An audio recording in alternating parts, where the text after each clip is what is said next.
பிஸ்மில்லாஹிர்ரஹ்மானிர்ரஹீம். அன்பார்ந்த நேயர்களே, பிலஸ்தீன் மீட்பு போர் 853வது நாளை எட்டி இருக்கிறது. இந்த நாளில் எல்லோருடைய கவனமும் ஜெனியாவில் நடைபெற்ற ஈரான் மற்றும் அமெரிக்காவுக்கு இடையே நடந்த பேச்சுவார்த்தை. என்ன நடக்கும்? அங்கே பேச்சுவார்த்தை நடத்திட்டு இருக்கும்போது 3 ட்ரில் நடந்ததுங்கிறத நான் சொன்னேன். அதுக்கு அதிகமாக நம்முடைய இமாம் காமினி நேற்று ஒரு அறிக்கை விட்டாரு. அமெரிக்காவின் கப்பல்களை என்னால் அடித்து தாக்க முடியும் கடலில். ஒரு அறிவிப்பாக்கா. 2வது அறிவிப்பு,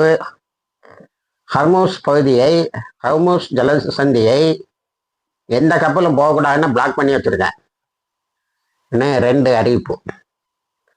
பயங்கர அழுத்தம் அமெரிக்காவுக்கு. சரி, பேச்சுவார்த்தையில் என்ன பண்ணீங்க அப்படின்னு கேட்டால், பேச்சுவார்த்தையில் வழக்கமாக இந்த இங்கிலீஷில் இருக்கக்கூடிய எல்லா வார்த்தைகளும் இருக்குது. கன்ஸ்ட்ரக்டிவ், ப்ரோக்ரஸிவ், மச் ஃபார்வேர்டு, இந்த மாதிரி வார்த்தைகள் தான் வருதே தவிர, திருப்பி பல சேனல்களையும் பல அறிக்கைகளையும் பார்த்த பிறகு ஈரான் ஒரு பேப்பரை ப்ரிப்பேர் பண்ணி 3 வாரத்தில் அமெரிக்காட்ட கொடுக்கணுமா. இது ஒரு பெரிய கன்க்ளூஷனா. அதாவது தங்களுக்கு ஒரு முகம் வேண்டும் தப்பித்து செல்வதற்கு. அந்த நேரத்தில் காமினி சொல்றாரு, நான் எல்லா கப்பல்களையும் அமெரிக்காவினுடைய நேவல் அசட்ஸ் எல்லாத்தையுமே கடலில் தாக்க முடியும், இந்த கடலில் என்னால் மூழ்க செய்ய முடியும்னு ஒரு அறிக்கை. ஹர்மூஸில் நீங்கள் வரக்கூடாதுன்னு ஒரு அறிக்கை. அதையெல்லாம் விட அதிகமாக ட்ரம்பையும் நத்தியானுவை பேதலிக்க வச்சது Iran, China, Turkey. Iran, China, Turkey, Russia இவங்க எல்லாருமா சேர்ந்து வில் ஃபார் பீஸ், அமைதிக்கான ட்ரில்லுன்னு ஒன்று நடத்தியிருக்காங்க. அதுக்கு முன்னாடி இந்த ட்ரில்ல யுஏயும் சவுத் ஆப்பிரிக்காவும் கலந்துக்கிட்டு இருக்கு.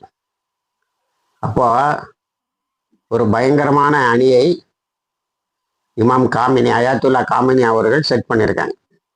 இதில் இன்னும் ஒரு பெரிய அதிர்ச்சி என்னவென்று சொன்னால், சைனா YJ-19 சொல்லக்கூடிய ஒரு வகை சப்மரைனை அனுப்பியிருக்கு. இந்த சப்மரைன் YJ-19 மிசிலோட உள்ளதாம். இது ஈரானுக்கு சேர்ந்து விட்டது. இது கப்பல்களை கவிழ்க்க முடியும், கடலில் மூழ்கடிக்க செய்ய முடியும். இது சேர்ந்த உடனே நான் எல்லா கப்பலையும் மூழ்கடிக்க போறேன்னு காமினி அறிக்கை விட்டார். அறிக்கை விட்டவுடன் கன்ஸ்ட்ரக்டிவ், ப்ரோக்ரஸ், நீங்களே ஒரு அறிக்கையை தயாரித்து கொடுங்க, நாங்கள் வாரோன்னு கிளம்பிட்டாங்க. அடுத்தது IRGC ஒரு அறிக்கை விட்டு இருக்கிறது. அது என்ன சொல்லுன்னா, வானத்தில், பூமியில், பூமிக்கு கீழே, கடலில், கடலுக்கு கீழெல்லாம் இருந்து கடைசியில் எங்களை எதுவும் செய்ய முடியாது அப்படின்னு சொல்லி ஒரு அறிக்கை விட்டுக்கிட்டு அவர் என்ன சொல்றாருன்னா, Iran decades of sanctions, pressure, cyber operation, military threats 47 வருஷமா இதையெல்லாம் தாங்கி தான் மேலே வந்திருக்கு. 47வது வருஷத்தில் இன்னைக்கு அமெரிக்கா, இஸ்ரேலு 5 நடுங்கும் நாடாக ஈரான் இருக்கிறது அப்படின்னு சொல்லிட்டு சொல்றாரு. இந்த த்ரெட்டெல்லாம் இனிமேல் எடுபடாது. நாங்கள் கொஞ்சம் பொறுமை இழந்தால் அமெரிக்கா அழிந்துவிடும், ஈரானும் இஸ்ரேலும் அழிந்துவிடும் என்று சொல்லியிருக்கிறார்.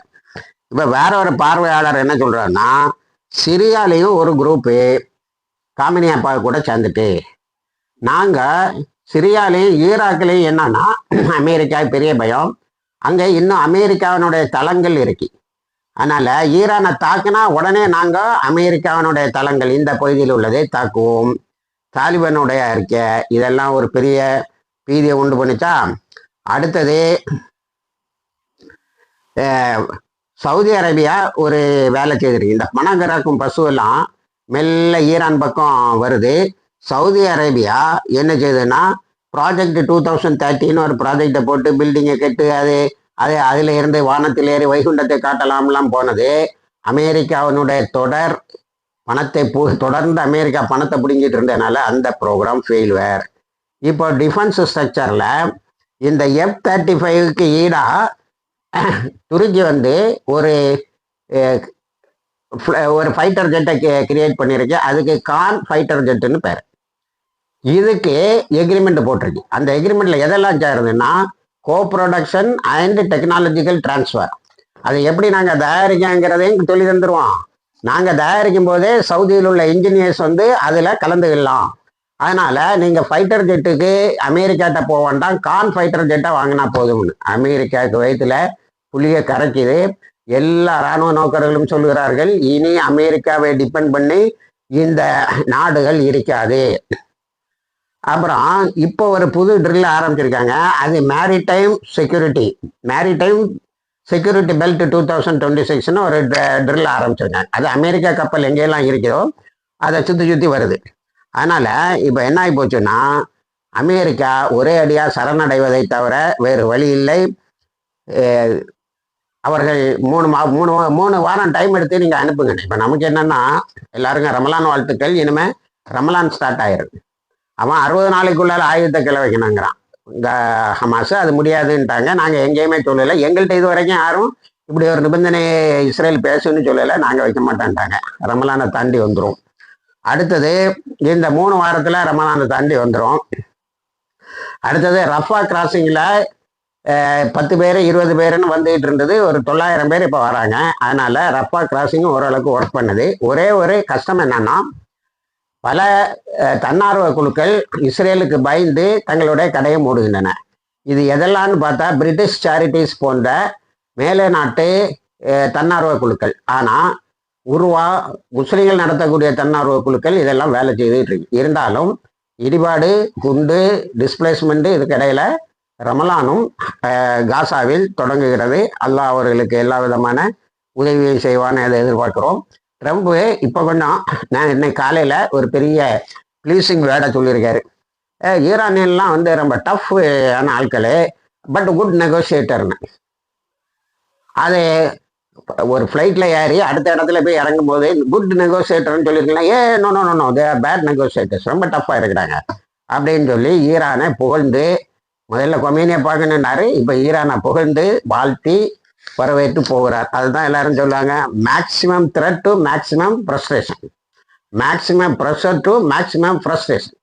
பெரிய அபாயம் வருகிறது என்று பார்த்து கடைசியில் விரக்தியில் அமெரிக்கா. அதே மாதிரி மேக்சிமம் ப்ரெஷர் கொடுக்க போகிறோம்னு சொல்லிட்டு மேக்சிமம் ஃப்ரஸ்ட்ரேஷனில் இருக்கிறாங்க.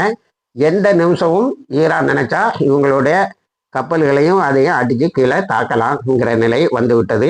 சைனா தொடர்ந்து கண்ணு முன்னு தெரியாமல் எல்லா ஆயுதங்களையும் கொடுத்து கொண்டு இருக்கிறது. இணைந்திருங்கள், தகவல்களை தருகிறோம். வாஷிர் தவான் அல்ஹம்துலில்லாஹ் ரபில் ஆலமீன்.